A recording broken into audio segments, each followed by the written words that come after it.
Halo sahabat Nestapa, ketemu lagi bareng kita di channel Nestapa Hidup, tempatnya cerita-cerita seru, kadang bikin merinding, tapi selalu ada hikmahnya.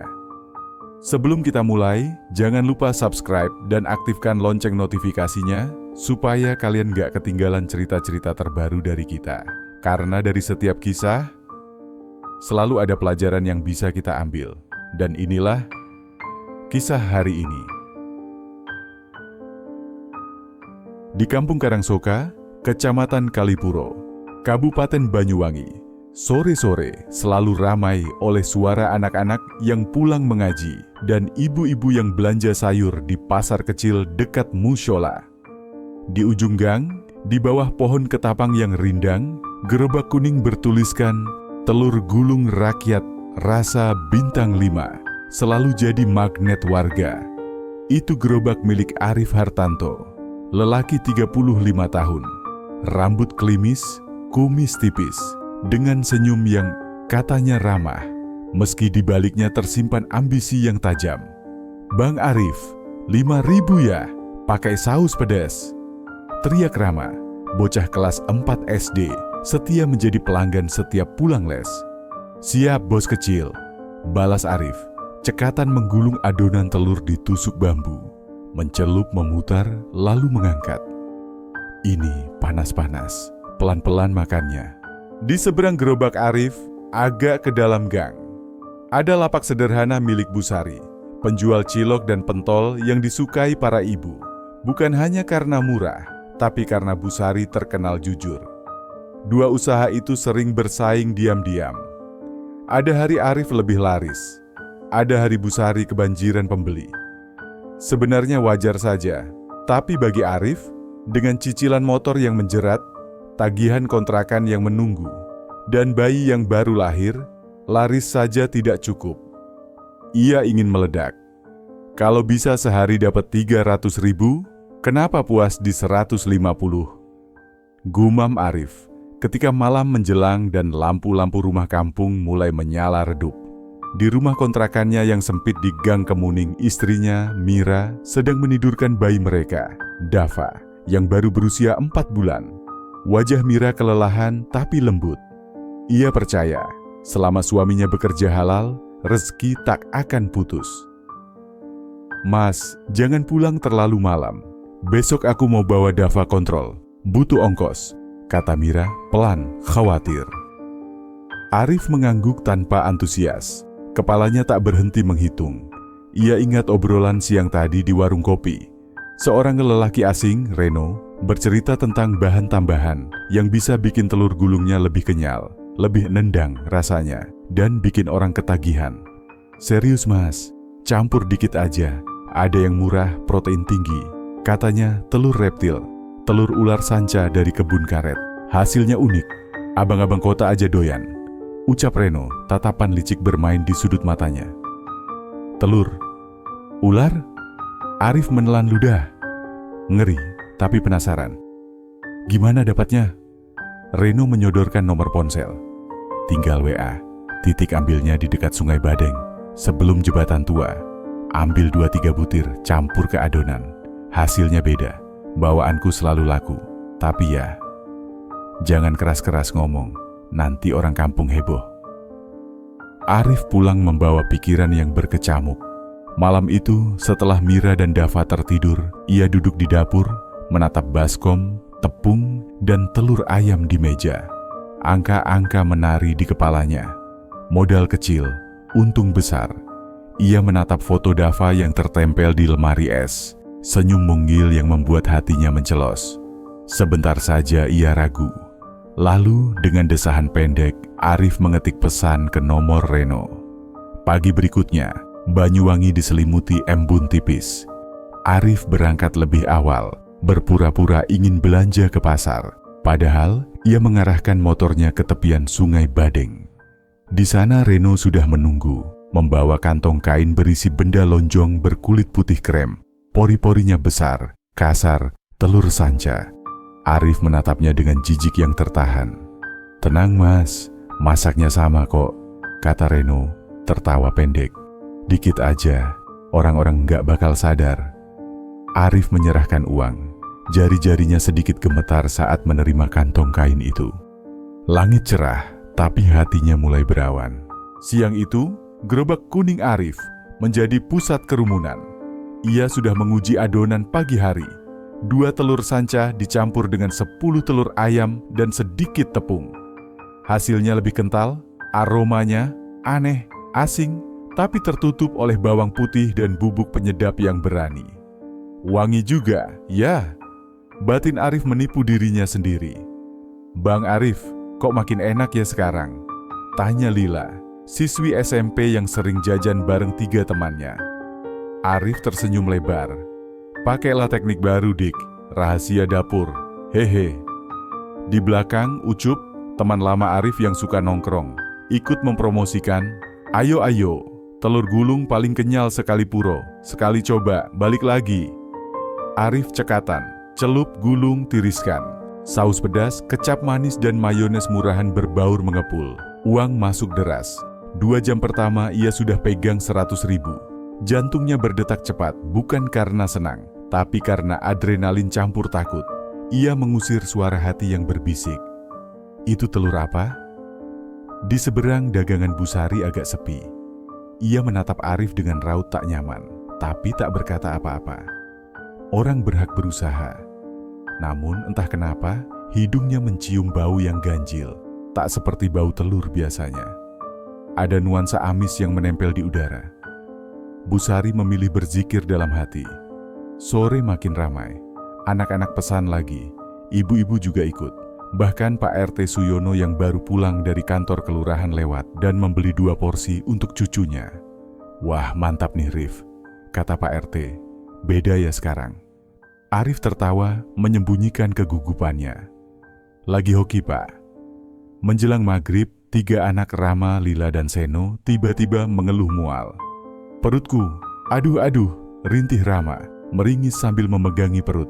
"Minum dulu, minum," kata Arif, panik menyodorkan air mineral. Namun tidak hanya mereka. 2 ibu yang tadi membeli juga mulai pusing, wajah memucat. Keributan kecil muncul. Ucup mendekat. "Rif, kayaknya ada yang salah nih." "Ah, mungkin kebanyakan saus pedas," jawab Arif cepat, tetapi keringatnya dingin. "Pak RT, tolong," teriak seorang bapak. "Anak saya muntah-muntah." Kerumunan berubah gelisah. Busari menyusul menghampiri melihat situasi. "Arif, tutup dulu gerobakmu. Itu anak-anak harus dibawa ke bidan Buning sekarang." Arif menelan ludah. Tangannya gemetar ketika mematikan kompor. Orang-orang menatapnya, sebagian curiga, sebagian menuntut penjelasan. Di kepalanya, 2 telur sanca itu menari bagai kabut hitam. Ia ingin jujur, tetapi takut. Sangat takut. "Bukan dari telur aku, Bu," katanya pelan, melawan nurani. "Mungkin cuaca." Kalimat itu memercik bensin ke api. "Kamu pakai apa, hah?" Suara seorang ibu meninggi. "Anak saya pusing dari tadi." Arif mundur selangkah. Dunia berputar. Ia menatap Mira yang datang tergesa dari gang sebelah, menggendong Dava. Wajah Mira panik. "Mas, ada apa? Kok rame?" Arif tidak mampu menjawab. Kesunyian 1 detik terasa setahun. Lalu, sirin mobil siaga puskesmas desa meraung, membawa beberapa warga yang sakit ke klinik. Kepala dusun Pak Marwan datang dengan langkah lebar, sorot mata tajam. "Arif, tutup gerobakmu. Kita ke pos RT, jelaskan semuanya." Arif mengangguk, namun detik itu, naluri takut menguasainya. Ia melihat sekeliling, tatapan tajam, bisik-bisik, telunjuk mengarah. Ia berbalik, mendorong gerobaknya lalu lari. Ucup mencoba menahan, "Rif, jangan kabur." Tapi Arif sudah meliuk memasuki gang sempit, mendorong gerobak di atas paving yang bergelombang. "Mas," teriak Mira. "Jangan pergi, Mas, tolong jelaskan." Arif tak mendengar. Napasnya memburu. Ia merasa dikejar bayangan besar bernama kesalahan. Dia mengarah ke jalan setapak melewati kebun pisang dan tegalan, menuju Sungai Badeng, tempat ia mengambil telur itu pagi tadi. Langit yang sedari siang cerah tiba-tiba kelam. Angin memukul daun-daun, menggiring awan berat. Hujan turun tiba-tiba, mengguyur tanah, licin, gerobak terseret, oleng, dan terguling di tepi sungai. Botol saus pecah, telur tumpah, minyak berceceran di tanah, mengalir seperti garis hitam di atas lumpur. Arif jatuh berlutut, telapak tangan berdarah terkena pecahan kaca, dadanya naik turun, terisak tanpa suara. Ya Allah, ya Allah, apa yang aku lakukan? Bisiknya berulang-ulang. Dari kerapatan semak di tepi sungai, sesuatu menggeser pelan. Arif tidak sadar. Ia sibuk memunguti barang, panik. Suara gemerisik semakin jelas, disusul kepala segitiga besar yang mengintip. Ular sanca kembang yang tubuhnya bisa sebesar betis orang dewasa. Makhluk itu melata tanpa suara. Lidahnya menjulur, mencium udara. Mungkin tergoda bau amis, mungkin terusik oleh kacau balaunya sore itu. Arif menoleh. Dunia berhenti sepersekian detik. Mata manusia bertemu mata reptil. Rasa takutnya yang tadi abstrak kini menjelma bentuk, berkulit berulang, berkilau basah oleh hujan. Astagfirullah. Suaranya tercekat. Ia bangkit refleks, terpeleset oleh minyak dan lumpur. Dalam sekejap yang memanjang seperti mimpi buruk, sanca itu melompat maju. Tidak benar-benar melompat, tetapi menghentak tubuhnya yang berotot dan melilit pinggang Arif secepat kilat. Arif menjerit. Lilitan pertama mengikat pinggang, lilitan kedua mengunci paha dan dada. Napasnya terenggut. Tolong, tolong. Suara Arif pecah, terseret deru hujan dan gemericik sungai. Di kejauhan, Ucup dan Pak RT Suyono yang akhirnya menyusul, melihat bayangan Arif tersungkur di tepi sungai. Arif, teriak mereka serempak, berlari dengan kaki berat. Mira menyusul di belakang, menangis. Dava menangis di pelukannya. Busari ikut berlari, meski kakinya terpeleset berkali-kali. Sanca itu semakin mengunci. Arif merasakan tulang punggungnya seperti diikat besi. Dadanya sesak, dunia berputar. Ia menggapai-gapai, tangannya mengenai pisau kecil yang biasa ia pakai untuk membuka kemasan. Dengan sisa tenaga, ia menusuk bagian ekor ular itu. Bukan untuk menyakiti, tapi untuk mengusir. Ular mendesis, lilitan mengendur sedikit. Pak RT tiba tepat waktu, mengambil kayu galah yang tergeletak, menekan kepala ular supaya tidak berbalik menggigit. Sementara Ucup memegang ekor panjang itu dan berusaha membuka lilitan. Hati-hati, jangan sampai terbalik, teriak Busari, basah kuyup. Pelan-pelan. Mira hanya bisa berdoa sambil menutup mulutnya agar tidak berteriak. Ya Allah, selamatkan suamiku. Ya Allah. Detik-detik terasa seperti jam. Akhirnya lilitan mulai mengendur. Arif jatuh tersungkur, terengah-engah. Kedua tangannya gemetar. Ucup dan Pak RT menyeret tubuhnya dari tepi sungai menjauh beberapa langkah. Sanca itu terganggu, sakit dan kesal. Bergerak melata kembali ke semak, menghilang seperti bayangan panjang yang ditelan rimbun. Arif mencoba bangun, tapi merasakan rasa panas menyambar di punggung. Kakinya kebas. Nyeri menusuk di sela tulang belakang. Mas, jangan bangun dulu. Mira menahan, air mata bercampur hujan. Sabar, ambulans.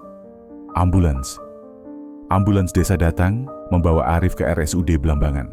Sepanjang perjalanan, Arif memegangi tangan Mira, matanya basah. Bukan hanya karena sakit, tapi karena rasa bersalah yang mulai menggerogoti dadanya dari dalam. Kabar tentang keracunan telur gulung menyebar secepat angin di Karangsoka. Di puskesmas, Rama, Lila, Seno, dan 2 ibu-ibu ditangani bidan Buning.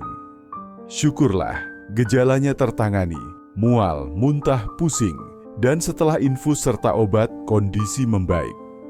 Dokter jaga menduga kontaminasi dan bahan tak layak sebagai penyebab.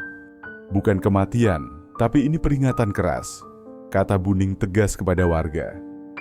Di sisi lain, di rumah sakit, dokter bedah ortopedi menjelaskan kondisi Arif. Pak Arif mengalami cedera kompresi di tulang belakang, kemungkinan akibat lilitan kuat. Ada pembengkakan pada jaringan lunak dan kami curiga cedera saraf. Sementara waktu, Kaki kirinya melemah. Kita awasi perkembangannya. Perlu fisioterapi, mungkin lama. Mira menangis diam-diam. Ia menatap suaminya yang berbaring lemah. Wajah pucat, bibir pecah-pecah. Arif memandang langit-langit kamar yang putih, warna yang menyilaukan rasa malu. Pak RT, Bu Sari, dan Ucup datang menjenguk. Suasana kamar hening. "Maafkan saya," Arif berbisik, suaranya hampir tak terdengar. Saya campur adonan dengan telur. Bukan telur ayam saja. Saya ingin laris. Saya salah. Kata-katanya putus. Pak RT menghela napas panjang. Matanya keras, tapi jujur. "Kami tidak menutup mata, Arif. Kita harus tanggung jawab. Warga sakit. Kamu akan dimintai keterangan. Tapi untuk sekarang, fokus dulu sembuh. Setelah itu berani jujur." Bu Sari mendekat. "Aku nggak suka caramu, Rif. Tapi aku juga nggak suka lihat kamu begini." Ia meletakkan tas plastik berisi bubur dan beberapa keperluan di meja. "Mira, kamu kuat. Kalau butuh bahan dapur, bilang saja." Mira mengangguk. Suaranya serak. "Terima kasih, Bu." Ketika tamu pulang, malam turun seperti selimut dingin. Arif terjaga menatap Dava yang tidur di kursi bayi. Dalam kesunyian yang panjang, ia menyesal di luar batas kata-kata. Ia teringat jari kecil Dava menggenggam telunjuknya. Masa depan yang ia kotori dengan keputusannya hari itu. 3 hari berlalu. Kondisi anak-anak dan ibu-ibu yang sempat sakit membaik. Puskesmas mengumumkan hasil pemeriksaan sederhana. Indikasi kontaminasi protein non-standar dan bakteri. Warga mendesak rapat. Di Balai RT, Pak RT Suyono memimpin forum. Kursi plastik penuh. Arif datang dengan kursi roda, didorong Mira. Kakinya kiri masih lemah. Rasa kebas belum hilang. "Bismillah," buka Pak RT. Terjadi kejadian tidak menyenangkan. Beberapa warga sakit setelah makan telur gulung. Alhamdulillah, semua membaik. Kita perlu kejelasan, tanggung jawab, dan solusi. Arif menunduk. Tangannya gemetar, tapi ia angkat wajahnya. "Saya mau bicara." Ruang balai hening, 100 pasang mata menatapnya. "Saya Arif, saya tergiur pendapatan. Saya lelah, saya takut miskin, saya takut gagal jadi ayah. Lalu saya memilih jalan yang salah. Saya campur adonan telur dengan telur yang tidak layak. Saya minta maaf. Saya siap menanggung biaya pengobatan sekuat saya. Gerobak saya akan saya jual kalau perlu. Saya juga akan ikut kerja bakti bersih kampung, apapun. Saya salah." Suara lirih seorang ibu menyela. "Anak saya masih pusing semalam." Arif menunduk makin dalam. "Saya akan ke rumah ibu nanti, bawa uang yang saya punya. Saya tahu itu tidak bisa menghapus rasa takut ibu. Tapi saya mohon kesempatan." Ucup berdiri, wajahnya tegas. "Saya kenal Arif dari kecil. Dia salah besar, tapi saya juga lihat sendiri dia dililit ular, nyaris mati. Mungkin ini peringatan dari Tuhan. Kita tuntut tanggung jawabnya. Iya. Tapi kita jangan juga jadi manusia yang menutup pintu tobat." Bu Sari mengangkat tangan. "Saya minta satu. Stop semua bahan tidak jelas di kampung ini. Saling awasi, saling ingatkan. Rezeki itu luas. Jangan pakai cara-cara kotor." Pak RT mengangguk. Kesepakatan warga. Arif membayar biaya pengobatan sesuai kemampuan dan dicicil. Dilarang jualan sampai ada izin menjual makanan yang jelas. Kita bantu Arif cari kerja sementara. Jadi tukang kebun atau bantu posyandu, asal mau. Setuju? Setuju. Gumam warga. Sebagian masih ragu, tapi tak ada yang membantah. Arif menangis tanpa suara. Di kursi rodanya, ia menatap telapak tangan yang dulu lihai memutar telur, kini terasa asing. Kebas di kaki kirinya mengingatkan, ada garis yang telah ia lewati, dan ada harga yang harus dibayar. Minggu-minggu berikutnya, Arif menjalani fisioterapi di RSUD. Setiap gerakan kecil seperti mendaki bukit.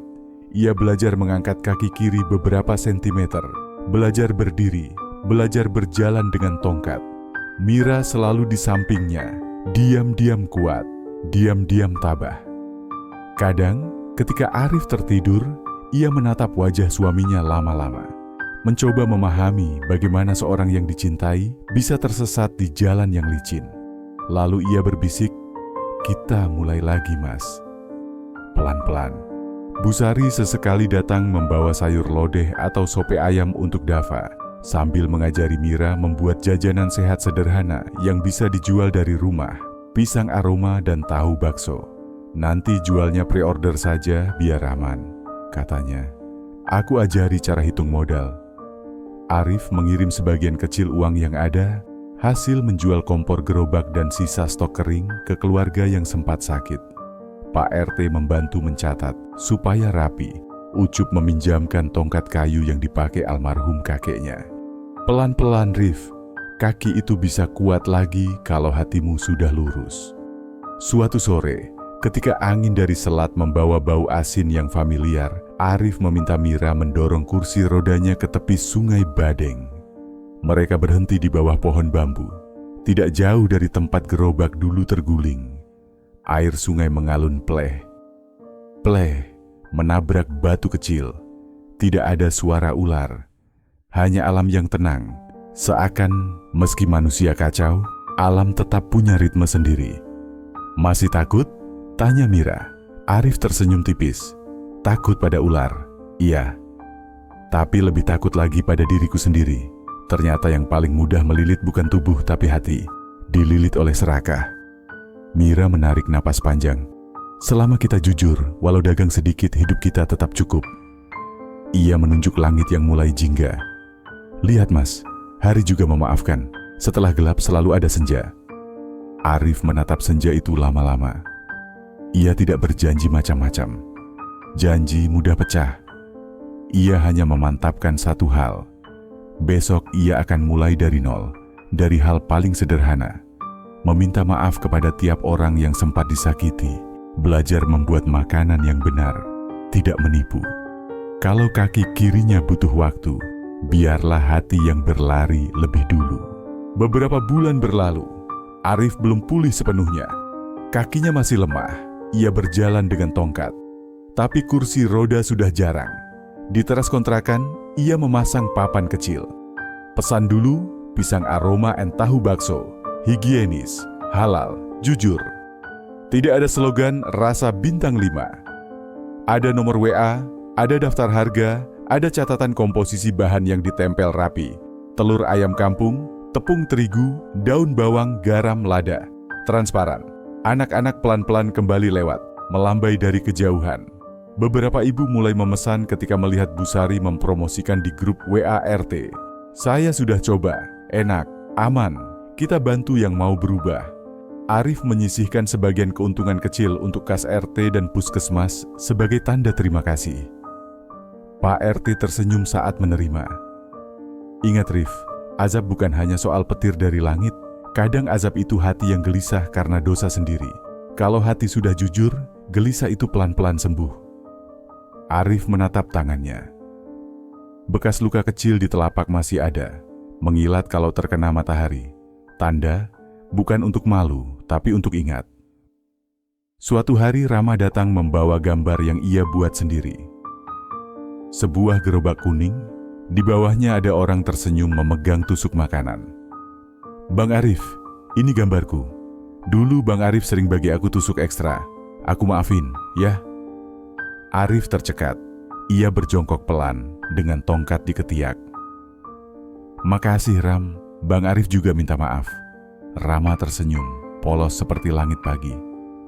"Yang penting sekarang enak dan gak bikin pusing."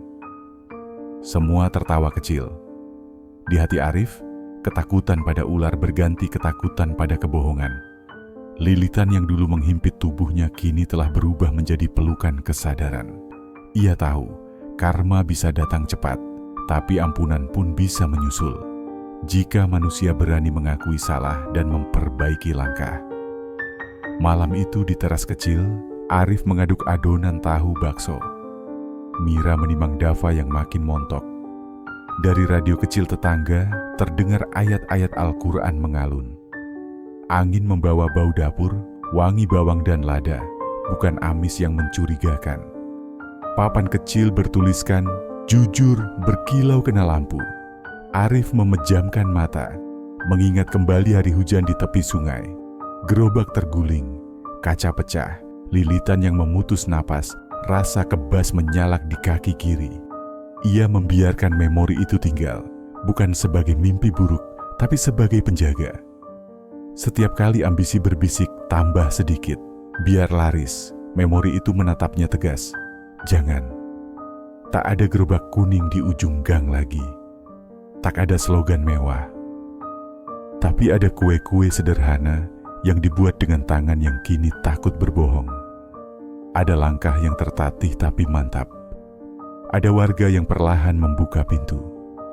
Ada anak-anak yang kembali tertawa. Ada istri yang tetap merangkul.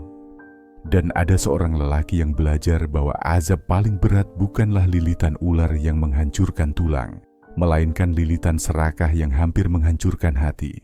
Untunglah, sebelum semuanya telanjur gelap, senja sempat datang, mewarnai hari dengan janji. Kalau mau, kita bisa mulai dari terang lagi. Akhirnya, Arif menaruh loyang ke meja, mengusap keringat, lalu menatap Mira dan Dava.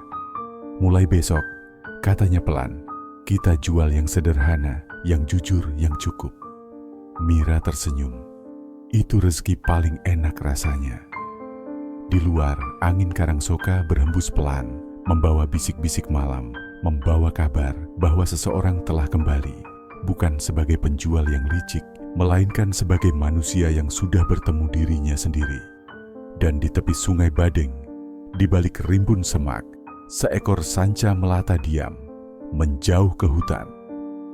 Alam sudah menuntaskan tugasnya, mengguncang untuk menyadarkan, lalu menyerahkan sisanya pada pilihan manusia. Arif memilih jujur. Lilitan di kakinya belum pulih sepenuhnya, tapi lilitan di hatinya telah terlepas. Itu dia cerita kali ini. Semoga ada pelajaran berharga yang bisa kita ambil bersama dan menjadi pengingat untuk kita semua agar lebih bijak dalam melangkah. Kalau kamu suka cerita seperti ini, jangan lupa tinggalkan komentar, bagikan ke teman-teman, dan dukung terus dengan subscribe supaya nggak ketinggalan kisah menarik lainnya. Sampai jumpa di cerita berikutnya. Jaga hati, jaga langkah, dan selalu ambil hikmahnya.